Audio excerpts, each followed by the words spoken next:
Fala pessoal, então, de novo, hoje nós estamos aqui, né, para falar de redação científica. Espero que estejam gostando, né, espero que esteja sendo produtivo. Como eu sempre falo, não espero que vá ser 100% produtivo, mas se for o mínimo suficiente para que vocês consigam aprender alguma coisa diferente e traduzir isso para a atuação de vocês, beleza. E se puderem repassar isso para alguém no futuro, muito bom também, né?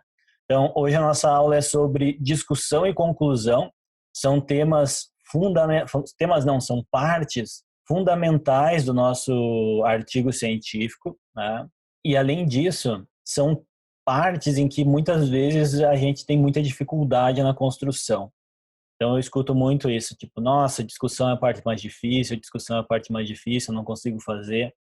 E aí hoje eu espero que a aula possa ajudar um pouquinho a melhorar isso, né? Quem sabe chegar no próximo texto aí com um pouco menos de dificuldade. Essa é a nossa aula número 8, então nós temos mais duas aulas, né? A próxima aula é sobre a preparação e a submissão do artigo. Não que eu queira, não só por eu querer que vocês fiquem até o final do curso com a gente aqui, mas eu acho que é uma coisa muito interessante porque geralmente não se fala isso com os alunos, né? E depois a revisão por pares. A última aula vai ser como lidar com os revisores, né? Então vai ser bem legal e espero que vocês gostem. Essas duas últimas aulas é óbvio que a gente não vai ficar falando sobre elementos do texto, né? Mas ainda assim, embora a gente não aborde elementos do texto em si, muita coisa do que a gente falou até agora vai aparecer nessas duas últimas aulas seguintes também. Então, falando sobre discussão e conclusão, a gente pode pensar o seguinte, né? Qual seria, então, né, a principal informação que o artigo tem e que vai aparecer naquele item que muitos até já me perguntaram sobre a cover letter, né, que é aquela carta de apresentação, né? Então, assim, o que que é importante, o que que fica do nosso artigo? A redação bonita fica na memória de quem lê? Fica, né?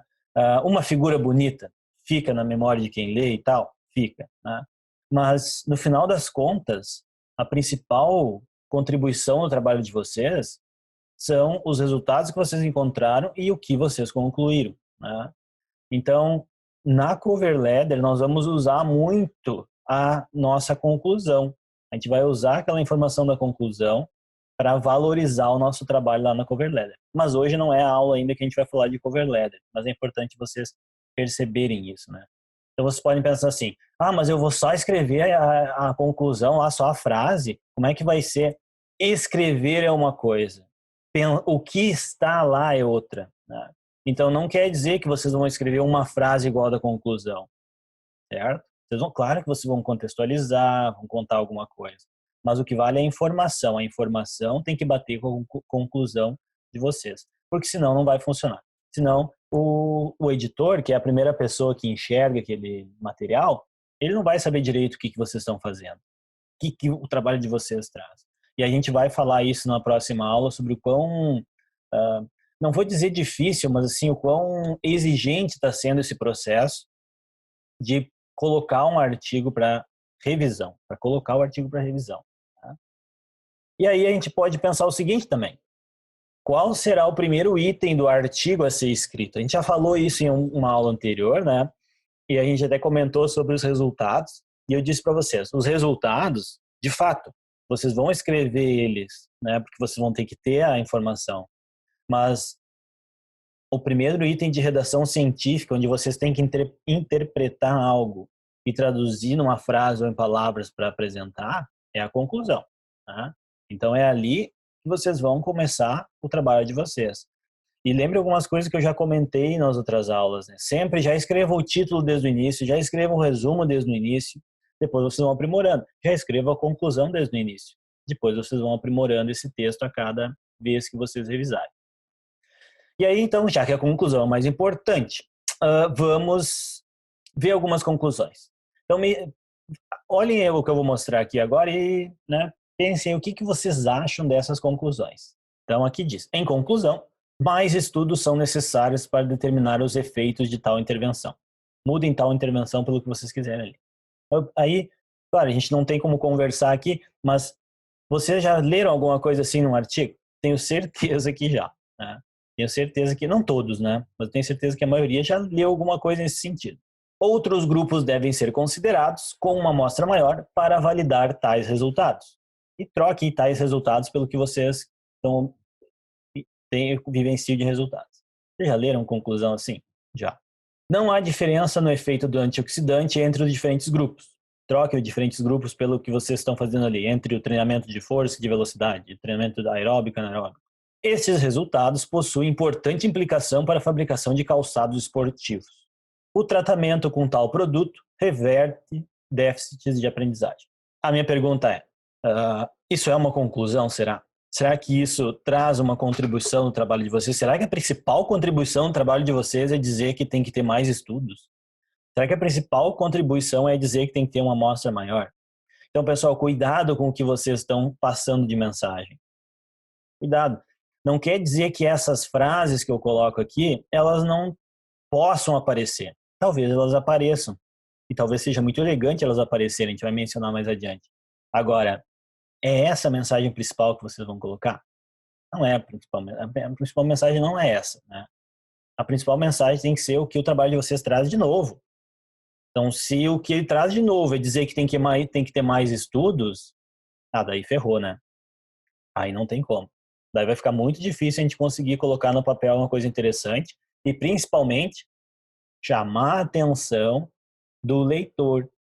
Que hoje, assim, a gente pensa, mas eu tenho que escrever o projeto, fazer o experimento, escrever o artigo, e eu ainda tenho que pensar em escrever de uma forma que as pessoas gostem de ler e que... isso é muito chato. Mas tem um ditado que diz que quem está na chuva para se molhar, né? Então não adianta de nada a gente fazer o nosso trabalho, se dedicar e tudo, se chegar no final e eu não fizer um trabalho para também aumentar o acesso a ele, fazer com que mais pessoas usem esse trabalho. E hoje a gente vê cada vez mais isso, que além do conteúdo, a qualidade, a redação também é um fator fundamental aí para a gente conseguir, né, atrair atenção. E a escrita da conclusão, então ela vai começar quando a gente tiver o resultado analisado. A hora que eu analisei meus resultados, testei lá as minhas hipóteses, né, e vi o que aconteceu, bora escrever essa conclusão. Então, o que aconteceu? Escreve lá, né? Até a hora de vocês clicar o submit, vocês ainda podem mudar o artigo, né? Até o último momento, vocês ainda podem mudar. Então, vocês não precisam ficar preocupados, tipo, mas se eu escrever a minha conclusão agora e aí depois eu quiser mudar, não tem problema nenhum, vocês vão mudar. Mas é importante saber quando que vocês escrevem a primeira versão, quando a gente começa. E aí, gente, assim, eu vou dizer para vocês uma coisa que muita gente não faz. Eu não tô dizendo que eu faço isso sempre também, tá? Eu faço que é minha culpa também. Que é a importância de discutir de fato os resultados antes de escrever uma discussão. Então, vocês têm um projeto, vocês estão trabalhando, cada um de vocês está com o trabalho de vocês lá, e tem mais 2 colegas que ajudam e um orientador. Vamos dizer assim, vocês têm 4 pessoas, né? Daí o que acontece? As pessoas ajudam nos experimentos, análise estatística, o orientador olha os resultados juntos, delineia a conclusão, aquela coisa toda, e aí um senta para escrever. E aí é muito difícil.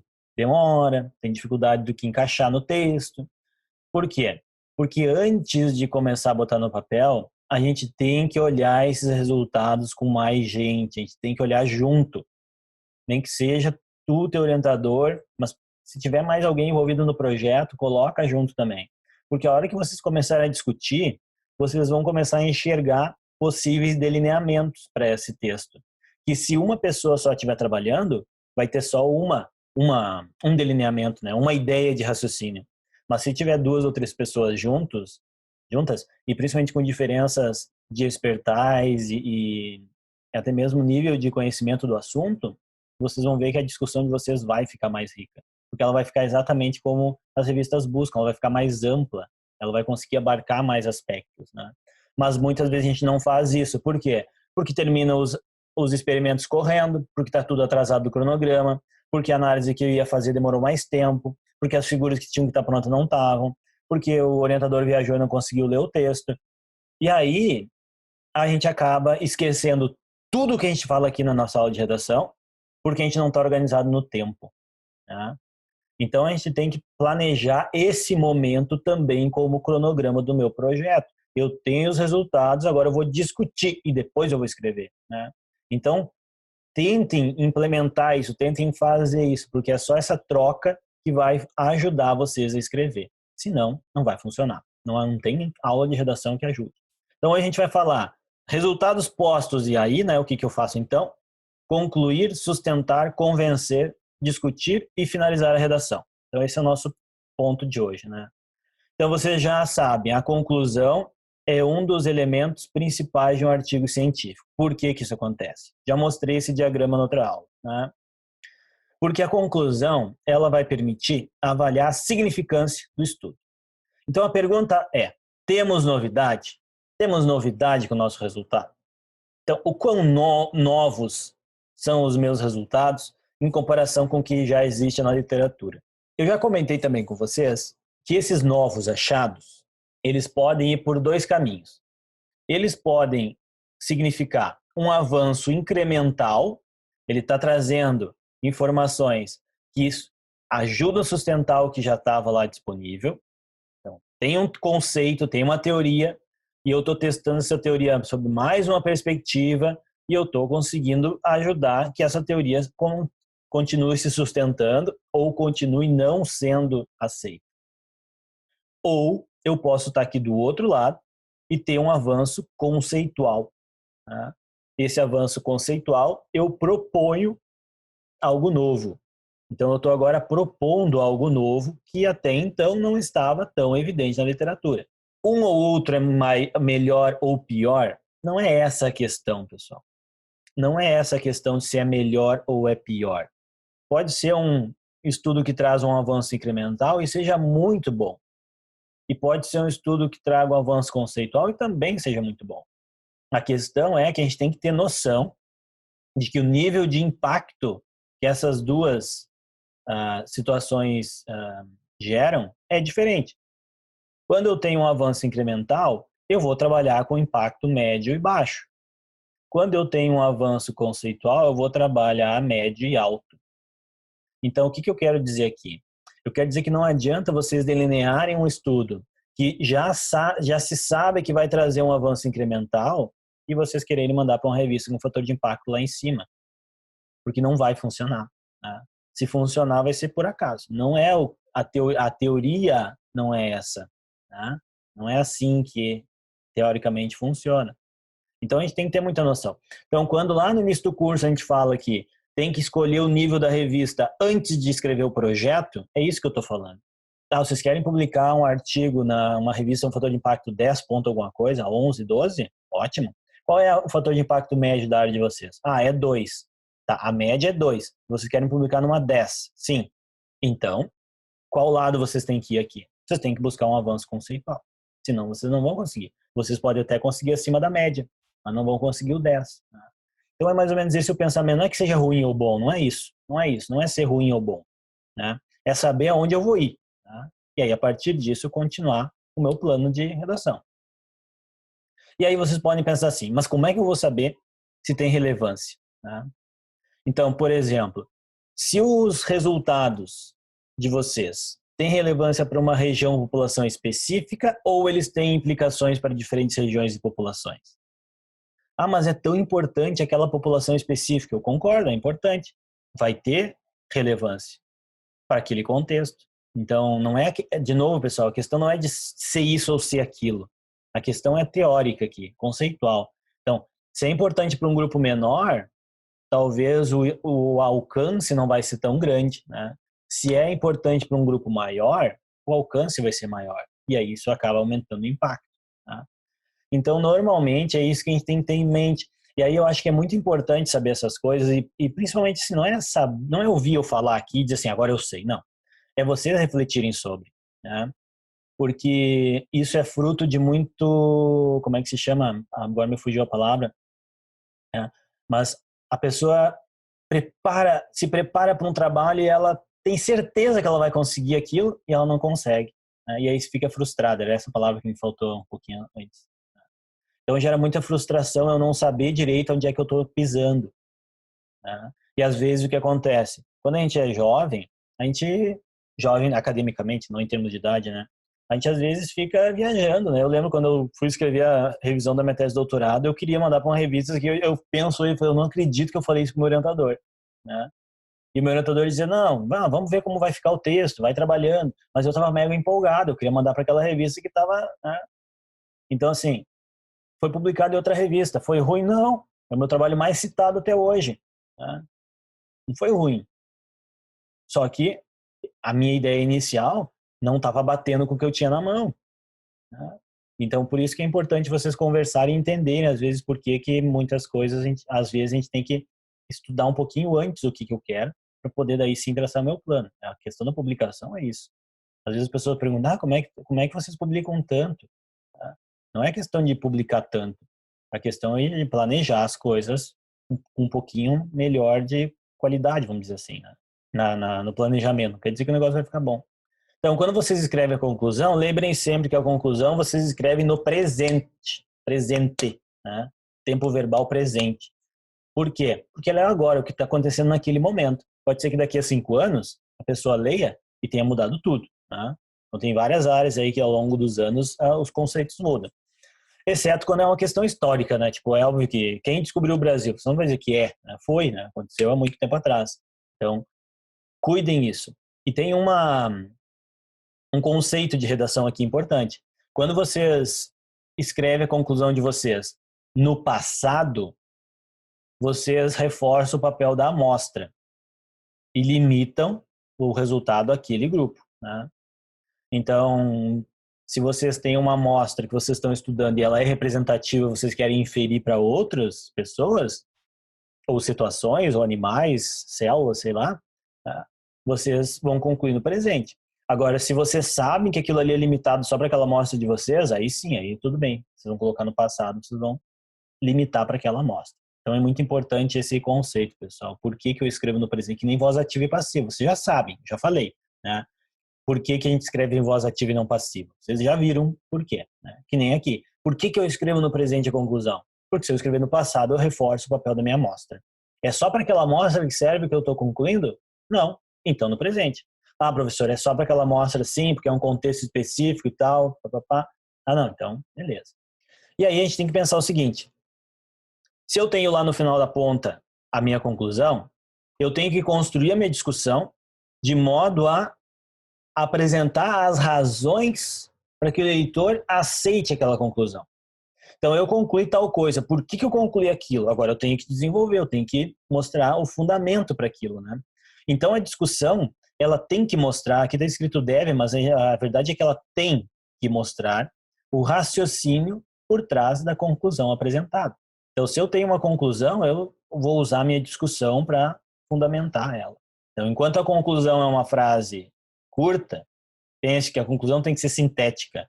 Escrevam a conclusão que seja memorizada rapidamente. Essa é a estratégia, né? Quando eu falei do título, eu disse 16 palavras.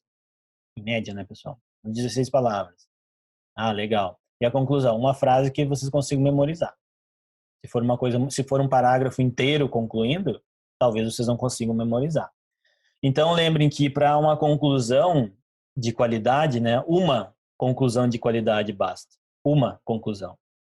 Vocês certamente já conversaram com alguém que diz assim, uma pergunta por projeto, uma pergunta por artigo. Vamos responder essa pergunta aqui, depois a gente vai para outra, né? E a conclusão também, uma conclusão, pessoal. Se vocês começarem a colocar 4, 5, 6 conclusões, será que vocês conseguiram discutir tudo aquilo para embasar tudo aquilo? Será que os experimentos de vocês fundamentam todas aquelas 4, 5 conclusões? Né? E lembrem, né? A conclusão pode ser algo novo, pode ser uma caracterização, pode ser a descoberta de uma associação, ela precisa ser generalista e ela precisa ter uma base empírica sólida, os experimentos. Ou seja, vocês não podem concluir sobre coisas que vocês não testaram. Se vocês testaram um efeito lá e não viram os mecanismos, não venham concluir sobre o mecanismo. Descrevam o efeito que aconteceu, ponto. Agora, por que ele aconteceu daquela forma e qual foi a via que definiu? Não sabemos, né? Sempre tenham esse diagrama na memória de vocês, tá? Então, com qual lado desses diagramas a conclusão de vocês está sendo coerente? Com o avanço incremental ou com o avanço conceitual? O que ela muda no conhecimento atual? Né? Então, esse é uma reflexão, pessoal, que eu recomendo fazer, mas não com tanta seriedade, tá? Porque às vezes a gente está no mestrado, começando doutorado, ainda está construindo aquela identidade científica, né? Ainda não está 100% acostumado com o ambiente, e aí se para pensando, mas essa minha dissertação aqui, para que eu estou fazendo isso, né? Tipo, para que isso vai servir? De onde é que vem? Para onde eu vou? Né? E aí a gente fica naqueles devaneios e daqui a pouco perde a motivação. Diz, eu não vejo aplicação no meu estudo, e chora. Né? Calma, pessoal, porque se vocês conversarem com mais pessoas e forem entendendo melhor o que vocês estão fazendo, vocês vão enxergar as aplicações. Só que essa situação em que vocês muitas vezes pensam o projeto de vocês e pensam assim, mas eu não sei o que eu estou fazendo, isso aqui não vai dar certo, o que isso significa? Às vezes é porque vocês pularam alguma etapa anterior, entendeu? Então vocês não discutiram direito o projeto, vocês não leram o suficiente sobre o tema, e aquele projeto se construiu com a ajuda de orientador, de colega, de coisa toda, e vocês não estão seguros naquilo. Mas aquilo tem muita coisa legal por trás. Tá? Então, por isso que eu digo, façam sempre esse exercício de tentar refletir sobre o que o trabalho de vocês traz de novidade, porque isso ajuda a aprimorar a própria identidade científica de vocês, né? Eu tenho certeza que nenhum de vocês está fazendo um negócio que não tenha cabimento, né? Às vezes o que acontece é que vocês estão num contexto em que vocês ainda não conseguem observar 100% a aplicação, mas a equipe que trabalha assim. Então, falem sobre isso, discutam sobre isso. Falem sobre o que é de novidade, o que é bom, o que não é, onde é que eu aplico esse conhecimento, né? E essa é uma discussão que a gente tem que ter mais nos nossos grupos e laboratórios. E aí eu pergunto, né? Por que o pessoal diz que a discussão é o mais difícil? Eu tenho certeza, eu não fiz essa enquete, eu devia ter feito, né? Mas se a gente fizer um estudo sobre qual é a parte do artigo que os alunos têm mais dificuldade de escrever, eu tenho certeza que a maioria vai dizer que a conclusão é o mais difícil. Né? E aí a gente pode pensar, mas por quê? Bom, primeiro porque uma boa discussão requer uma conclusão pertinente. Então, se eu não tenho uma conclusão pertinente, eu acabo tendo aquela discussão enrolão, né? Que enrola e fala e compara com os estudos, esse foi maior, esse foi menor, e não desanda, não traz uma coisa nova legal para ler. Né? Segundo, a conclusão requer um delineamento bem feito. Aí o cara vai discutir o resultado e percebe que faltou um grupo. Né? Esses tempos eu revisei um artigo, então um artigo bem interessante, assim, a pergunta muito boa. Eu falei, pô, legal, vou revisar. Aí comecei a ler, leitura vai, leitura vem, eu disse, mas parei, cadê o grupo controle? Aí a intervenção e o follow-up, e cadê o grupo controle? E não tinha grupo controle. E os caras fizeram toda a discussão como se tivesse um grupo controle, tipo, não, a intervenção teve um efeito e tal. Para aí, mas teve um efeito como? Esse efeito pode ter vindo porque passaram 3 meses, porque era inverno, entrou no verão, as pessoas começaram a se mexer mais e pronto. Né? Isso por si só já. Então, assim, um delineamento teve um erro, entendeu? E aí, como é que vocês vão trabalhar depois? Depois que o leite derramou, já era, não tem mais o que fazer. Esse delineamento bem feito, ele requer conhecimento da área, e por isso que a gente, como professor, os orientadores de vocês, orientadores, às vezes dizem, tá lendo o artigo ou não tá? Quem que tá lendo? Porque a gente se preocupa com isso, porque tem que conhecer o tema. Se não conhecer o tema, vocês chegam com uma ideia que é sensacional na cabeça de vocês. Porque vocês nunca leram nada, então vocês acham que é sensacional. Né? E todo mundo já passou por isso. Só que aí começa a ler, mas já existe isso aqui. Então, precisa conhecimento de área para que vocês consigam desenvolver uma visão crítica da área, saber identificar o que é bom e o que não é, principalmente o que a área precisa que se investigue, para que vocês tenham uma característica de empreendedorismo também, do tipo, não, para aí, vamos nessa direção aqui, vamos investir nisso aqui. Tá? Para que vocês conheçam as técnicas utilizadas, para que vocês identifiquem um problema com implicações significativas. Pessoal, hoje em dia, os projetos de pesquisa, eles estão numa nova fase, tá? Há 20 anos atrás, a gente propunha quase qualquer coisa que a gente propusesse de projeto rolava, entendeu? Hoje em dia não mais. Hoje em dia já tem que investigar coisas com aplicações e muitas vezes em áreas específicas. Tá? Então, avanço tecnológico, inovação, né? Tudo isso tem que permear o nosso projeto. E aí muita gente que eu converso diz assim, não, meu projeto não tem inovação, não tem qualquer inovação aqui, né, tecnológica que eu possa encaixar. Mas muitas vezes vocês não enxergam que aquele conteúdo que vocês estão abordando, ele pode servir de base para outras coisas que vocês nem imaginavam. Por quê? Porque vocês não conhecem muito bem a área ainda. Então, se não tivermos a maior parte dessas características do nosso trabalho, escrever uma boa discussão vai ser difícil. E aí, pessoal, desculpem eu trazer a realidade no meu ponto de vista aqui, mas é por isso que muita gente tem dificuldade em escrever a discussão, porque não consegue satisfazer esses itens aqui. E chega no final de 2, 4 anos para uma defesa de tese ou de dissertação chorando, porque tem a impressão que aquilo ali, finalmente eu vou me livrar daquilo. Não pode ser assim. Não pode ser assim. Tá? E só que essa é uma culpa que todos nós carregamos, não é só de um ou do outro. Né? Mas chega no final chorando. Chorando. Chega lá e chora. Porque, finalmente terminei. Não está chorando de feliz porque fez um trabalho bom. Está chorando porque não aguentava mais. Né? E aí isso não funciona, galera. Então pensem, esse slide aqui ele é muito importante para vocês. Né? Porque ele que guia toda a formação acadêmica de vocês. Se vocês conseguirem, ao longo da formação acadêmica de vocês, tratarem desses aspectos aqui, eu tenho certeza que daqui a pouco vocês vão estar dizendo que a discussão é a coisa mais fácil que tem de escrever. Vocês adoram escrever discussão. Né? Porque não é escrever o problema. O problema é estar preparado para abordar aquele item. Né? E aí, eu vou comentar agora de maneira mais específica alguns erros e aplicações. Né?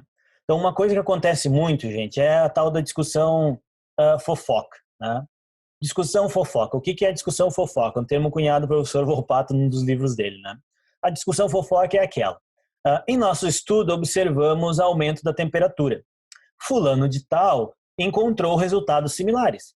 Beltrano, por outro lado, né, observou uma diminuição. No entanto, e aí começam as conjunções. Né?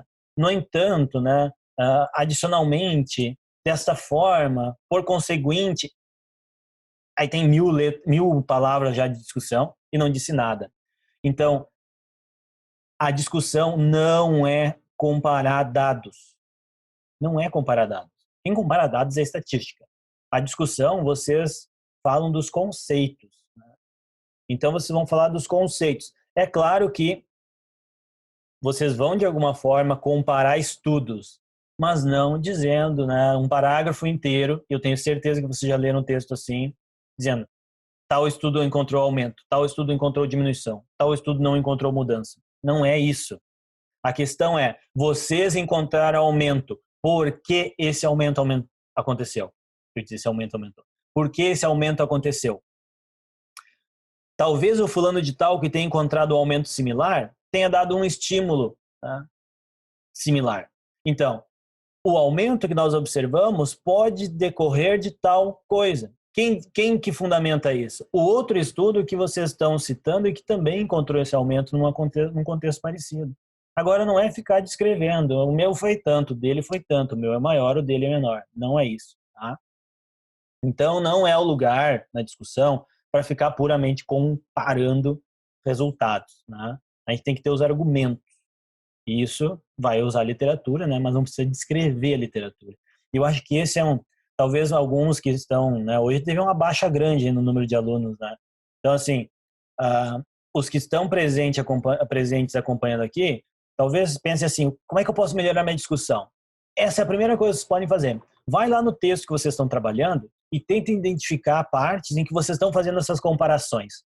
O meu aumentou, o dele diminuiu, o do outro foi igual, né? E tentem resolver isso. Isso é o primeiro passo. Então vocês têm que trabalhar o seguinte, vocês têm que tentar mostrar ao leitor por que ele tem que concordar com as conclusões de vocês. Pensa assim a discussão. Por que quem lê esse trabalho tem que concordar com a minha conclusão? Esse convencimento, né, ele tem que ser baseado na evidência. Então, não existe, de novo, né, não posso discutir resultados que eu não tenho, né, e eu tenho que usar os meus resultados para embasar a minha conclusão. Da onde que vem essas evidências, né, da conclusão? dos procedimentos realizados, dos resultados e da literatura. Então, reparem que a discussão, vocês vão discutir o trabalho de vocês não só com base na literatura, mas também com base nos procedimentos e nos resultados. Por quê? Porque os resultados também dependem da metodologia. Então, vocês têm que envolver isso. Vocês têm 3 aspectos para discutir: os procedimentos, os resultados e a literatura, né? Eu acho que a seguir eu vou mostrar alguns exemplos e pode ser que a coisa abra, né, na cabeça de vocês. Agora eu vi, né? Porque por enquanto eu estou instigando vocês a pensar. Se não, acontece o quê? Receita de bolo. Não, a galera vai direto onde está lá, onde a parte do vídeo onde diz faça isso, isso, isso, isso. Só que receita de bolo, pessoal, não funciona. Porque a gente pode ter uma receita aqui na descrição do vídeo e cada um de nós for fazer e o sabor vai ser diferente. Porque o forno é diferente, a farinha é diferente, o açúcar é diferente, sei lá, tudo pode ser diferente. O dia, né? Então, assim, não funciona. Primeiro a gente tem que pensar. E aí depois a gente vai seguir algumas estratégias para nos ajudarem, alguma coisa que nos dê dicas. Agora, a receita não vai funcionar. Então, por que que os métodos são tão importantes, né? Por que eles são tão importantes? A gente já falou disso na aula de métodos, né? E também sobre metodologias e também os resultados. Ele é importante porque ele pode validar ou não o meu delineamento, né? Então, se eu estou usando um método, eu tenho que pensar o seguinte: esse meu método, ele é válido? As pessoas usam ele? Não estou dizendo que todo estudo tem que fazer uma investigação de validade da técnica que está usando. Não. A questão é o seguinte: vocês estão discutindo sobre o músculo, né? E aí vocês estão usando uma técnica de imagem, a ultrassonografia. Aí você tem que saber assim, essa técnica é válida já porque eu estou fazendo? Sim. Então beleza. Então esse aspecto não vai ser o principal problema ao longo do meu artigo. Agora, vocês estão discutindo um aspecto de músculo e vocês estão usando uma técnica que não tem tantas evidências na literatura ainda. Então talvez vocês tenham que mostrar isso. Talvez vocês tenham que dizer que aquele delineamento de vocês está fazendo, tá? Então, por exemplo, se esse delineamento é novo ou tem um pouco de inovação, talvez vocês tenham que comentar um pouco sobre fatores intervenientes que foram controlados, uso de controles para validar as conclusões, tá? Ou até mesmo um estudo comparativo. Se vocês estão fazendo uma técnica que relata alguma informação que a literatura já apresenta e tem níveis esperados, né, vocês têm que mostrar que os valores estão de acordo com a literatura. Tá? Vocês têm que mostrar que a variabilidade dessa adaptação que vocês fizeram é pequena. Tá? E vocês podem mostrar que algum efeito que era esperado de fato aconteceu. Então, isso é validar o delineamento. Quando eu preciso mostrar isso, quando eu estou usando uma técnica, uma estratégia que ainda não é tão conhecida ou que talvez eu adaptei, aonde que eu vou fazer isso? Na discussão, né? Na discussão, vocês vão mostrar lá uma parte dela dizendo, olha, nós adaptamos a técnica e ela se mostrou eficaz. Por que ela se mostrou eficaz? Porque quando nós comparamos os dados basais com a literatura, eles foram similares, né? Porque o efeito esperado, né, aconteceu. Então, pronto. Aí a pessoa vê, pô, eles usaram uma coisa diferente, adaptaram. Interessante. E aí, o que eles acharam? Eles acharam algo que faz sentido com o que a literatura espera. Bom, então provavelmente, né, pode ser que tenha menos chance disso aqui estar errado. Isso que é dar a base para o delineamento que vocês adequaram, por exemplo, né? Agora, claro, pessoal, que um estudo que usa as técnicas novas e que ninguém fez ainda, ele vai valorizar muito mais isso, né? Porque vai ser a novidade. Aqui a gente está falando, o método, por exemplo, não é o principal do estudo. Vocês adaptaram para atingir o objetivo de vocês. E aí vocês têm que discutir se essa adaptação não teve um efeito ruim, né? Porque lá no final eu coloquei, né? Se a técnica não foi adequada, pode jogar tudo fora, porque os dados não significam nada, né? Infelizmente, essa é a realidade. Então, cuidado com essas adaptações, né? Eu sempre fico receoso quando eu vejo assim, vamos adaptar tal técnica. Eu digo, rapaz, será que os caras estão cientes de tudo que está envolvido nisso? Tá. Então, vocês vão validar os resultados de 3 formas. Primeiro, mostrando que eles são confiáveis, que uma teoria que foi hipotetizada, né, ou esperada aconteceu e que os valores basais são normais. Né? Então, por exemplo, se vocês estão medindo frequência cardíaca e a pessoa faz exercício físico, que tem que acontecer com a frequência cardíaca? Tem que aumentar, tá? Tem que aumentar. Mas para ela aumentar, qual que era o nível basal, o repouso que tinha? Tem que informar. Tá?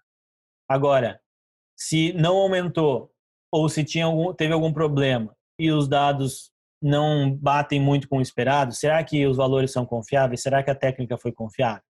Então, esse é o raciocínio que vai acontecer, né?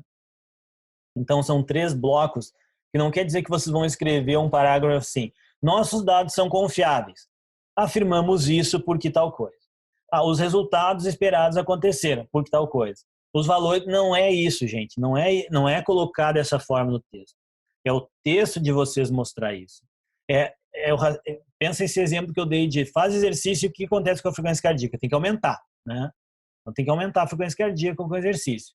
Então, físico, né? Então, se eu fiz o exercício físico e a frequência cardíaca aumentou, eu estou no caminho. Mas eu tenho que falar de alguma forma isso. Tem que mostrar isso, porque senão a minha conclusão não vai ter fundamento. Então, tem outras coisas que a gente... eu tenho outras coisas que eu posso comentar e que são importantes, né? Então, por exemplo, repetibilidade, né? Então, assim, se os valores são medidos várias vezes, eles devem ser os mesmos ou muito parecidos, né? Raramente isso acontece. Então, vocês têm que trabalhar com variabilidade. Se vocês pegarem um pedaço de madeira e medir ele agora, e medir daqui a 5 minutos, e medir daqui a 15 minutos, provavelmente as medidas sejam, se não iguais, quase iguais. Mas no dia a dia, com pessoas, não é assim que funciona, né? Então, vocês vão ter que, nos resultados, mostrar a variabilidade. Por quê? Porque se vocês não mostrarem a variabilidade lá no resultado e o trabalho de vocês não tiver diferenças onde deveriam ou onde vocês hipotetizaram que teria, então vocês hipotetizaram que teria diferença e não teve.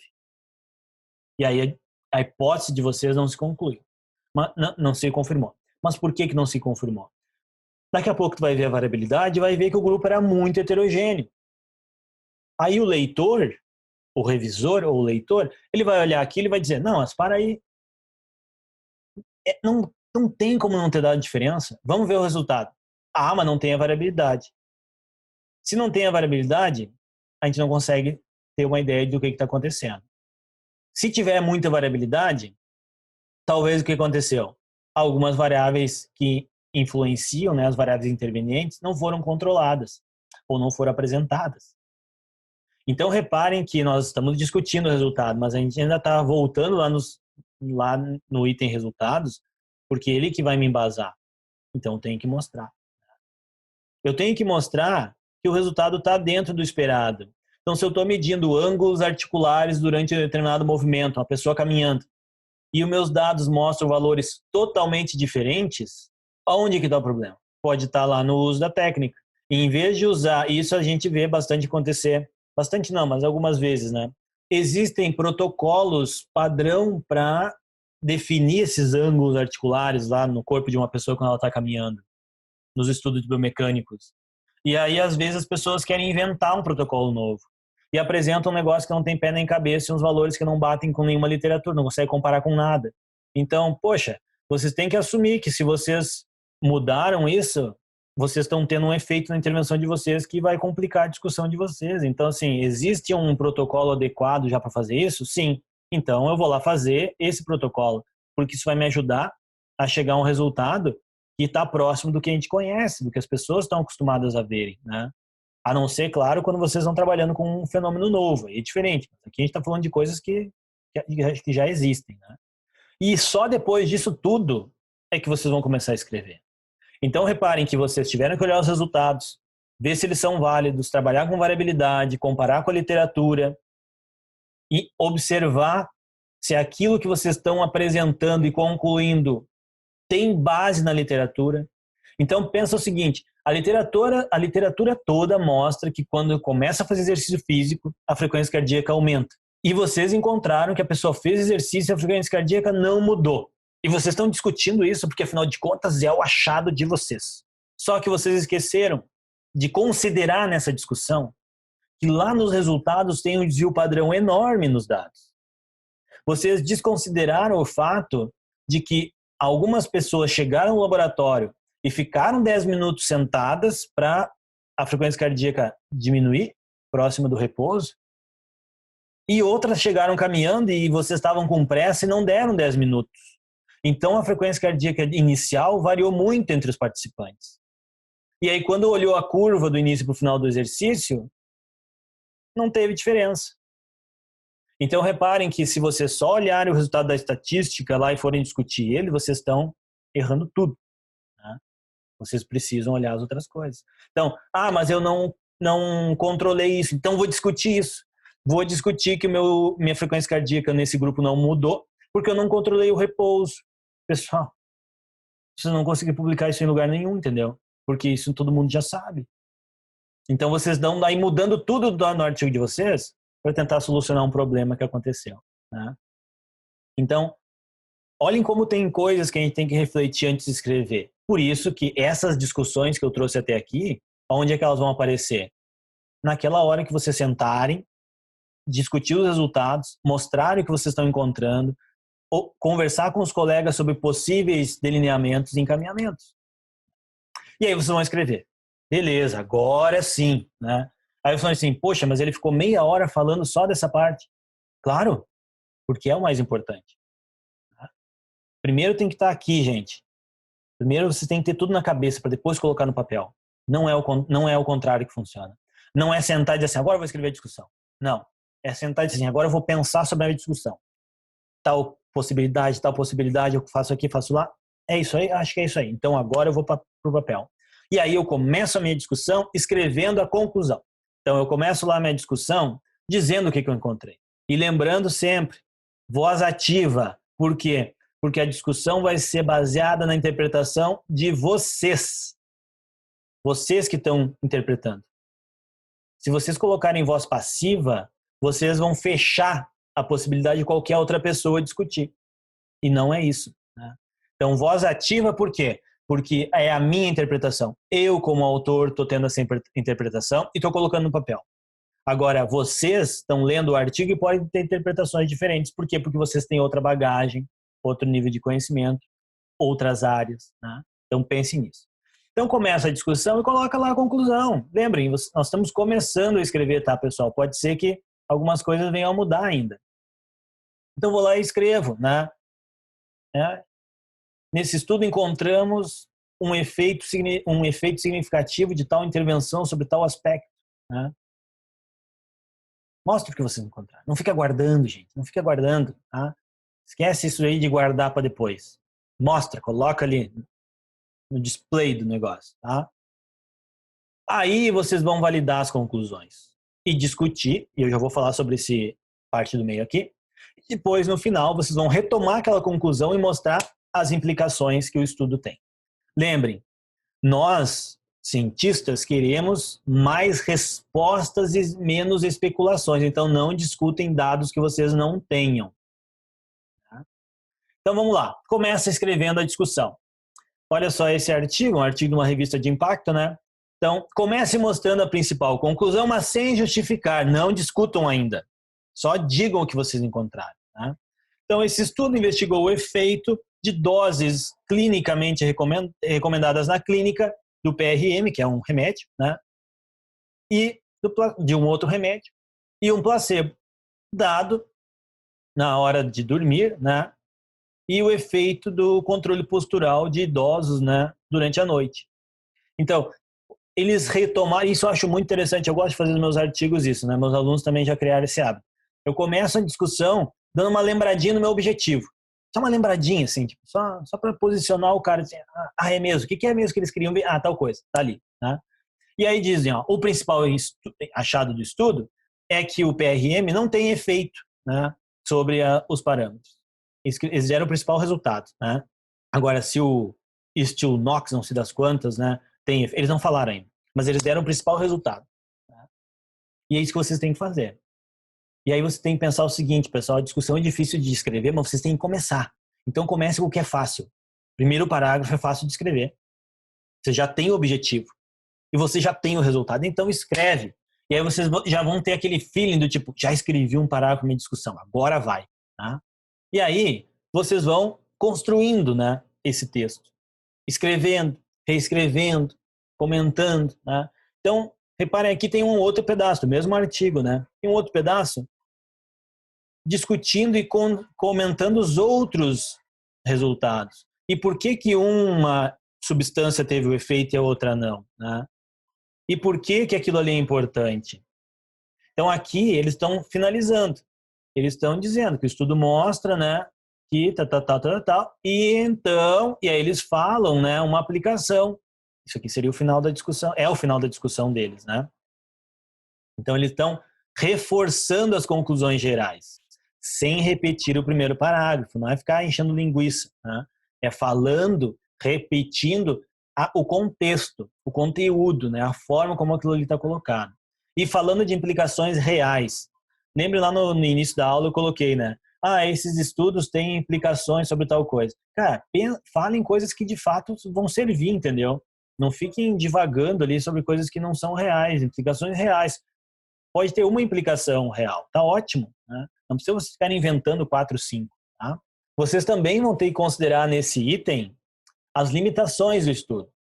Então, geralmente as limitações elas vão antes da conclusão, né? Então, no finalzinho da discussão ali, né, a gente coloca um parágrafo reconhecendo as limitações do estudo, o que eu acho muito importante, pessoal. Eu acho muito importante a gente identificar as limitações do estudo, porque quando vocês identificam a limitação, muitas vezes vocês já dão um passo à frente do revisor.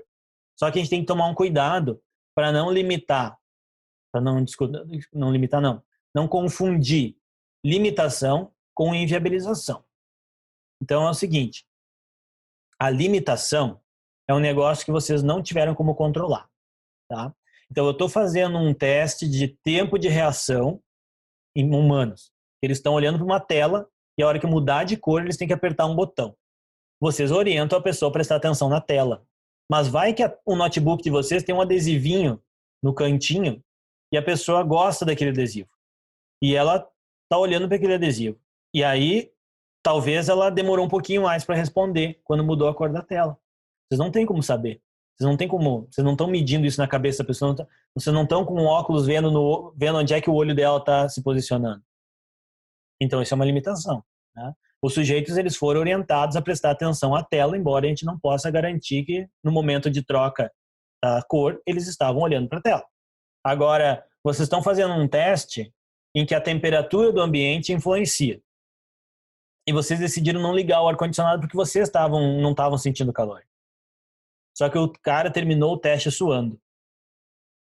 Então, aí vocês vão colocar assim, uma limitação foi não ter controlado a temperatura. Mas não foi uma limitação. O ar-condicionado estava pronto para o uso, vocês que não ligaram. Então vocês erraram. Tá? Então, e qual que é o exemplo clássico para isso da inviabilização? É a amostra.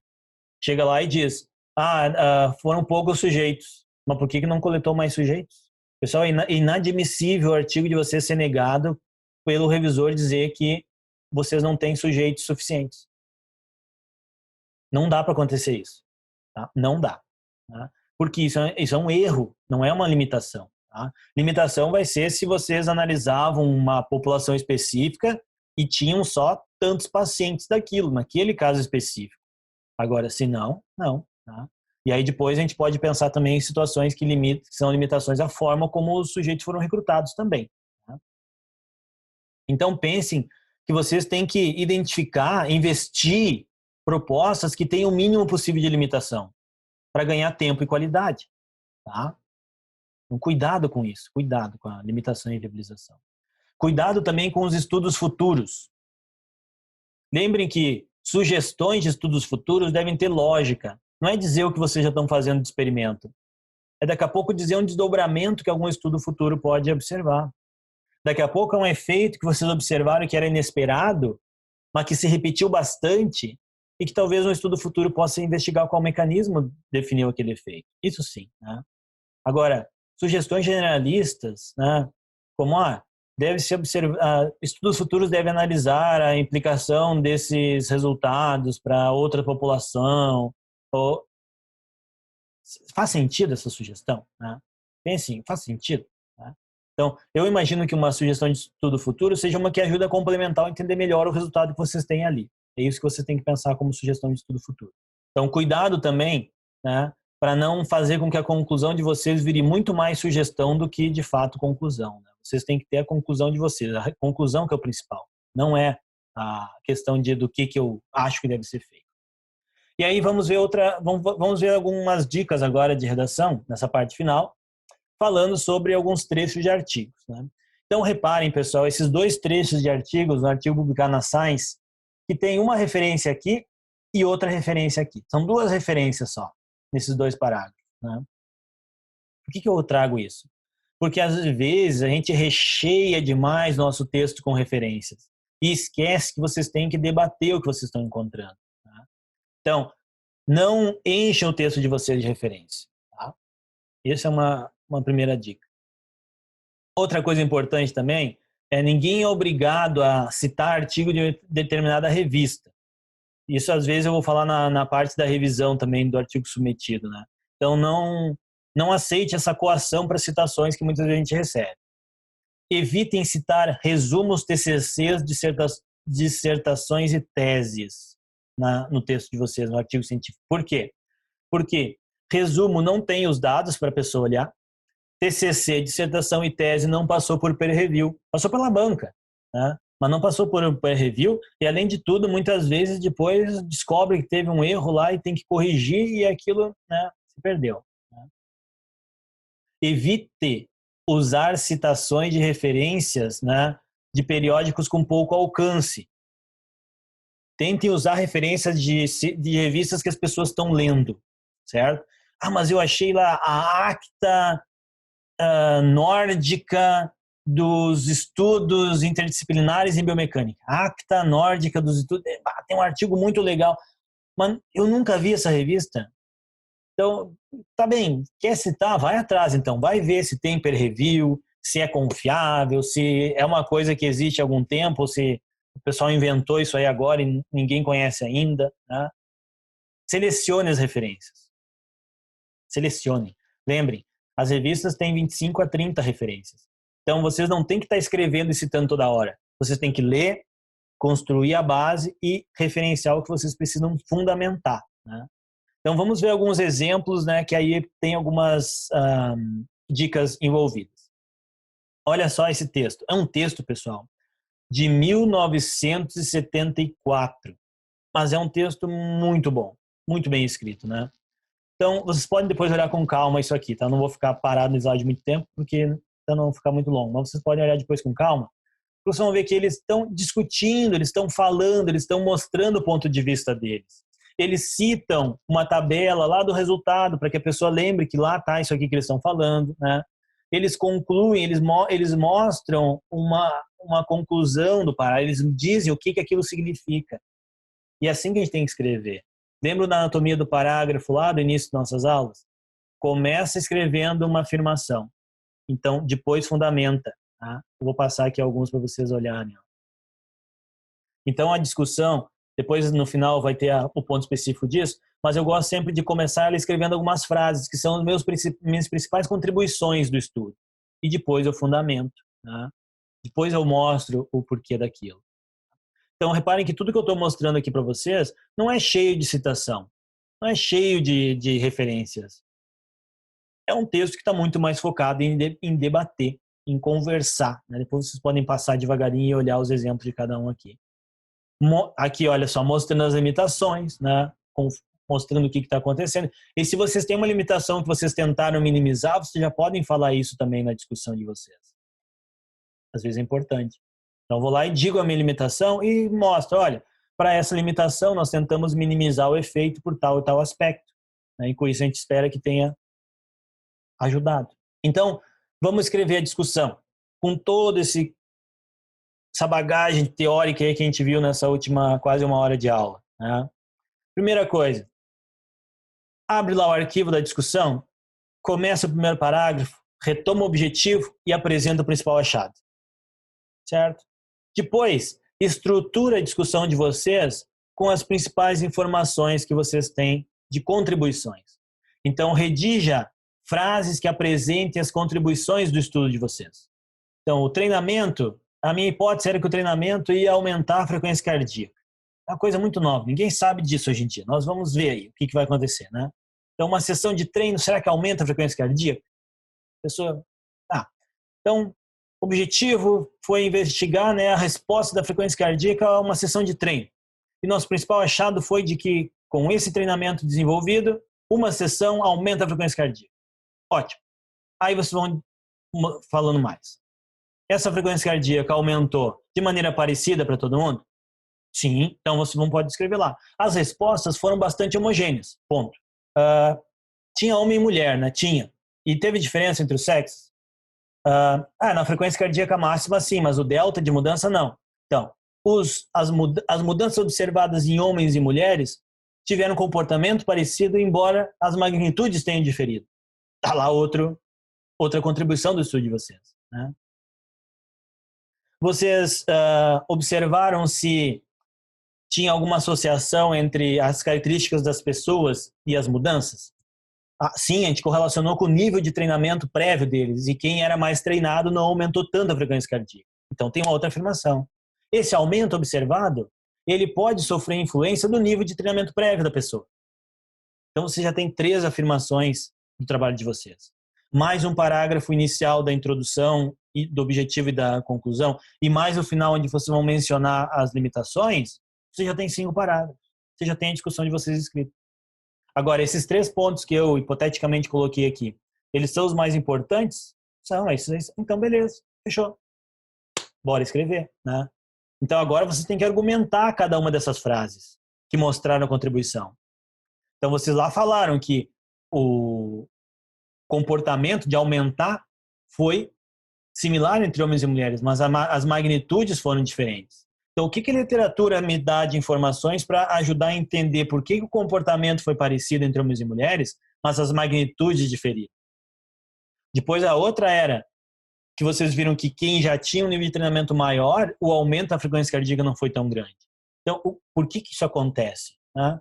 Então, mas é porque quem está mais treinado, talvez o músculo cardíaco tenha tal característica, o fluxo sanguíneo. Então, vocês podem discutir possibilidades de explicação daquele resultado. E aí vocês vão citar o que for importante para dar o suporte para esses dados, essas conclusões baseadas nos dados empíricos que vocês têm. Parece tão fácil falando, né? Mas experimentem fazer assim e vocês vão ver que vai melhorar. Vai ficar mais fácil. Lembrem, não repitam resultados. Pessoal, evitem trazer de novo resultados para a discussão. Isso aí é só repetição de informação e muitas vezes não ajuda na leitura, tá? Não use espaço desproporcional para contextualizar, né? Então, vocês têm que ter uma proporção entre o nível de apresentação de informação, argumentação, mas também não começar... Vocês têm um item da discussão que vocês abordam 2 parágrafos e depois os outros 2 vocês mencionam brevemente ali. Então, tentem, né, balancear isso. E lembrem, vocês estão discutindo, então vocês têm que discutir os argumentos. Não é repetir resultados, dizer que fulano foi maior, Beltrano foi menor, aquela coisa toda. Lembrem sempre da importância da citação, aqui repetir porque eu já falei isso, né? Mas evitem o excesso de citações. Tá? Evitem encher o texto de vocês de referências. Não precisa isso, né? Vocês têm que citar o que é necessário. Então, lembrem, pessoal, que tem alguns conceitos que não precisa referenciar, né? Então, se vocês vão falar sobre seleção natural, função de rins, função de anestésicos, vocês não precisam lá e discutir qual que é a função do anestésico. Vocês não precisam lá dar uma referência para dizer qual é a função do rim lá fisiológica. Dar uma referência para qual que é o conceito da seleção natural. Então, existem situações em que isso não é necessário, né? E que se vocês começarem a colocar muita citação, vocês vão acabar com 80 referências, né? Então, olha esse exemplo.